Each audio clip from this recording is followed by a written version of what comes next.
Olá, meus irmãos, estamos aqui prontos para termos mais uma aula de pregação bíblica, pregação da preciosa Palavra de Deus. Essa é a aula número 12.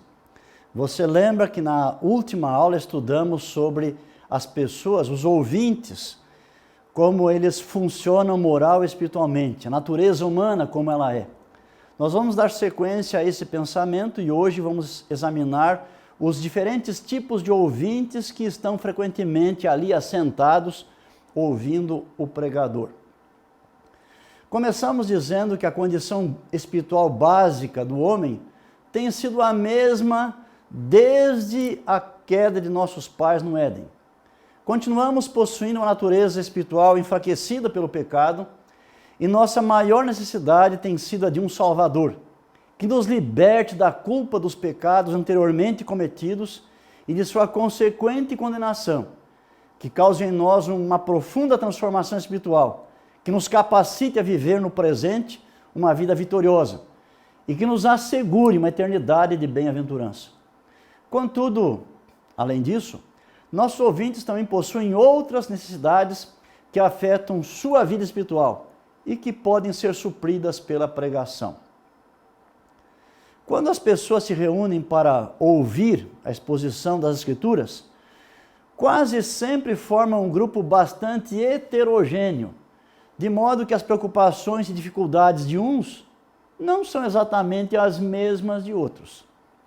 Talvez seja mesmo impossível ajudar a todos em suas necessidades especiais com um único sermão. Mas aquele que tem o privilégio de pregar seguidamente para a mesma congregação pode planejar de modo que em cada sermão sempre haja auxílio para um determinado grupo de pessoas. Pensemos então nos grupos de pessoas que estão ali assistindo ao sermão. Primeiramente, eu cito aqui os novos na fé. Todos precisam de instrução, mas alguns, como as crianças e os recém-convertidos, carecem do que a Bíblia chama de leite espiritual, que são aquelas lições básicas que tratam das doutrinas, do estilo de vida cristã, alimento este que os faça crescer. As crianças podem ser alcançadas mediante a pregação. Isto ocorre quando, pelo menos, alguns dos argumentos apresentados são fáceis de serem acompanhados. Quando o linguajar empregado é simples, fácil de entender, e quando o sermão é ilustrado com histórias também. Aquele que procede dessa forma é sábio. Outro grupo que frequentemente está ali escutando o sermão é formado pelos maduros na fé. Entre os ouvintes, aqueles que são cristãos esclarecidos, fervorosos, que são convertidos há mais tempo ou que se dedicaram com afinco a aprender os caminhos de Deus. Estão eles recebendo alimento sólido que os fortaleça e que os anime na caminhada cristã? Ou recebe ainda o mesmo leite destinado aos neófitos? Muitos deles, passa mês, passa ano, nada aprendem de novo. Ouvem sempre as mesmas coisas, ditas do mesmo modo, enquanto que há na Bíblia incontáveis temas para investigação proveitosa dos filhos de Deus. Muitos deles praticamente intocáveis em algumas congregações. É tarefa do pregador suprir essa necessidade. Para tanto, ele mesmo necessita de estar em contínuo crescimento, investigando com profundidade as Escrituras Sagradas. Outro grupo que nos assiste são os que necessitam de advertência. Devem ser advertidos devido a atitudes e comportamentos anticristãos. São os indiferentes, os orgulhosos, os cínicos, hipócritas, fanáticos, heréticos, caluniadores, os que vivem em pecado e os que estão em fase de apostasia. Provavelmente alguns deles não possam ser identificados individualmente. Contudo, precisam se defrontar com uma pregação clara e corajosa que apresente também as admoestações, repreensões e ameaças que se encontram nas Escrituras, bem como os exemplos dos juízos de Deus, diretos e indiretos, que mais cedo ou mais tarde acabam atingindo ao pecador contumaz. Na verdade, todos necessitam ouvir de quando em quando essas coisas, de modo que elas sirvam para corrigir os que estão em falta e prevenir os demais. Aliás, isso nos faz pensar no que acontece em nossos dias no cristianismo.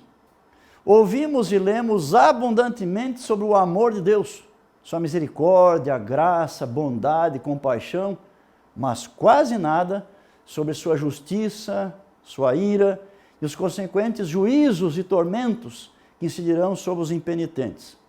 É verdade que o primeiro grupo de conceitos merece a nossa ênfase, mas por que o descaso com o segundo grupo, se esses conceitos aparecem nas Escrituras tantas ou mais vezes que aqueles?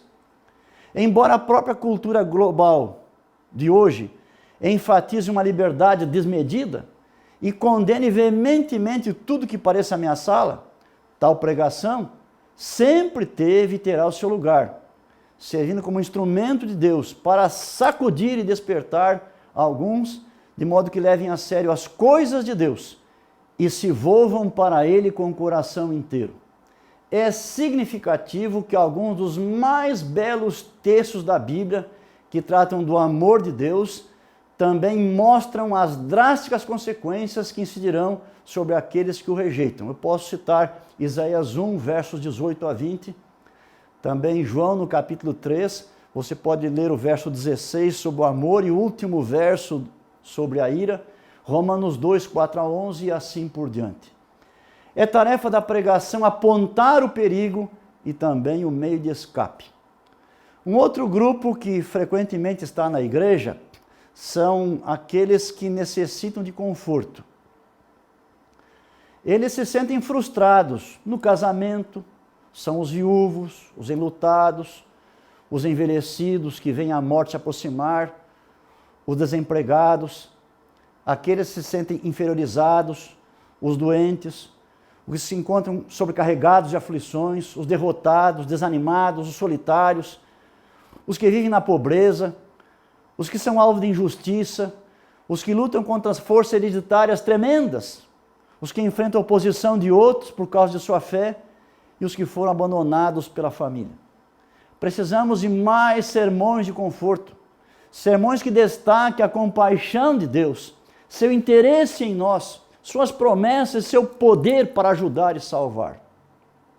Também há na igreja os que necessitam de orientação especial. E entre eles os jovens universitários, que diariamente se deparam com uma avalanche de conceitos que se chocam com os ensinos bíblicos, tal como o evolucionismo, o amor livre, e ainda adolescentes, que com suas muitas dúvidas sobre a vida, o sexo, o futuro, carecem de uma orientação. Cada igreja deveria se organizar para ter um calendário de púlpito. Nele constariam algumas informações básicas, tais como data do culto, o tema do sermão, incluindo ou não principais ideias e objetivos, e o nome do pregador responsável. Desse modo, haveria dias previamente estabelecidos para priorizar cada um desses tipos de ouvintes que mencionamos, de maneira que todos recebessem justamente o alimento que mais necessitam. Essa é uma tarefa do pastor distrital. Havendo necessidade, a seu critério, ele pode delegar integral ou parcialmente aos anciãos, cuja missão é cooperar com ele para pastorear o rebanho.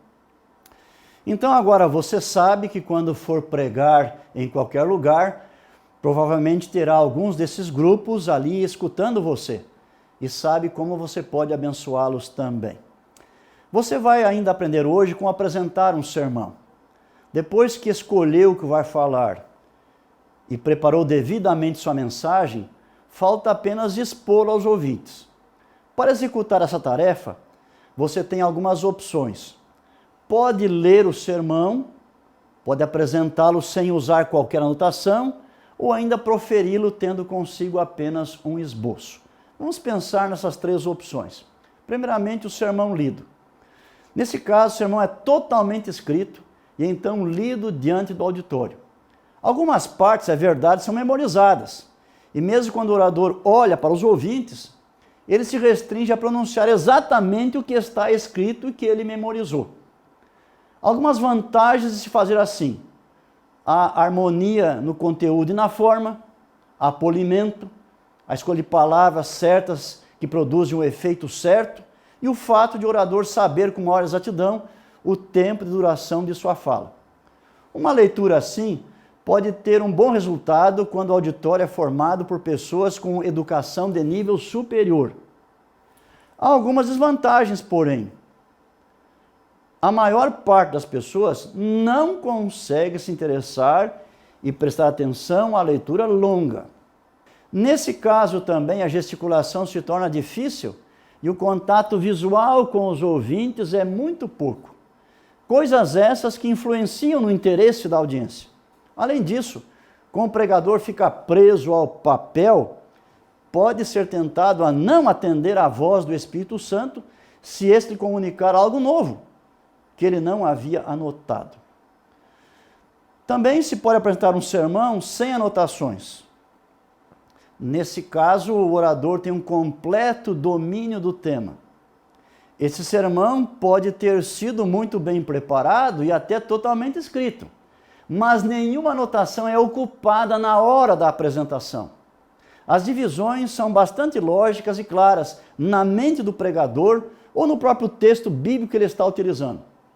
O orador também está alerta a qualquer orientação do Espírito Santo no momento da apresentação. A única dificuldade é que se ele esquecer de alguma coisa, aquilo vai ficar, logicamente, que fora de sua mensagem. Um terceiro modo de se apresentar a mensagem é basear a fala num esboço. O esboço contém apenas as divisões e as subdivisões, com palavras e frases curtas, que sugerem as ideias que o pregador apresentará. Funciona como um roteiro bem ordenado e lógico para o pregador se guiar. Ajuda no caso de pregador ter alguma amnésia temporária. Apenas uma ou duas páginas são suficientes. Nesse caso, o discurso também pode ser totalmente escrito, contudo apenas um esboço é usado na exposição. Os sermões que se baseiam em textos que abordam histórias, tais como os encontros de Jesus, seus milagres e suas parábolas, são mais próprios ou mais fáceis para serem expostos sem o uso de anotações. Já os sermões muito argumentativos normalmente requerem o uso de um esboço e talvez até um sermão totalmente escrito. Recomendamos aqui que no preparo do sermão, este seja totalmente escrito e depois guardado. Tal procedimento é vantajoso, pois na próxima vez que tiver que falar o mesmo assunto para outro auditório, não precisará pesquisar tudo outra vez.